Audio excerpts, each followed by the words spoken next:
Es atbalstu komandu FK02 Rīgā. Man šis turnīrs ir personīgi ļoti svarīgs, tāpēc, ka šeit es pavadu ļoti daudz sava laika. Ļoti foršs turnīrs priekš cilvēkiem 40+.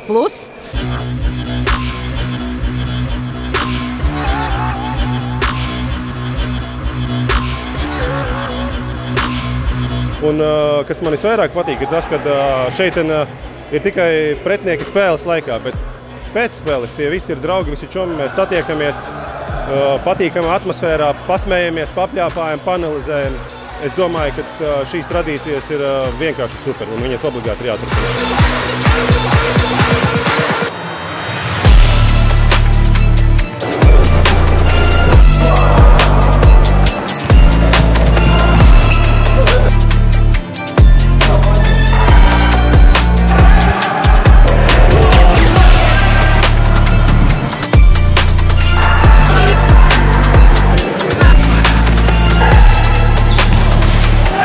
Es atbildu savu topošo vīru, Andri Trūpu no FK02, jo viņiem arī vajag atpūsties un savu formu uzturēt, tāpēc šis turnīrs ir ļoti labs priekš viņiem. Un man vienmēr priekš šeit ir atgriezties katru gadu tā kā uz priekšu.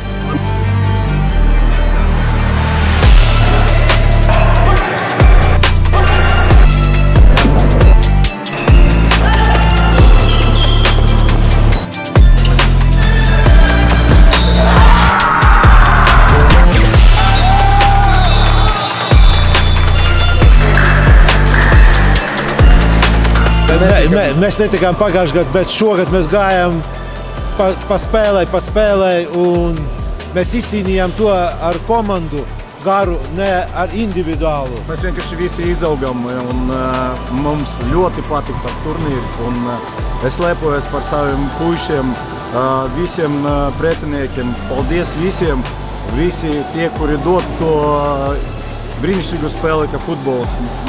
Mēs mīlam, mēs spēlējam, mēs ļoti visu labu visam Eduardam Borisevičam un visiem komandai, kura strādā šeit. Milzīgs paldies! Ir noslēdzies veterānu 40+ telpfutbola čempionāts. Jau ne pirmo gadu šis turnīrs notiek. Paldies par Latvijas Futbola Federāciju par lielisku iespēju.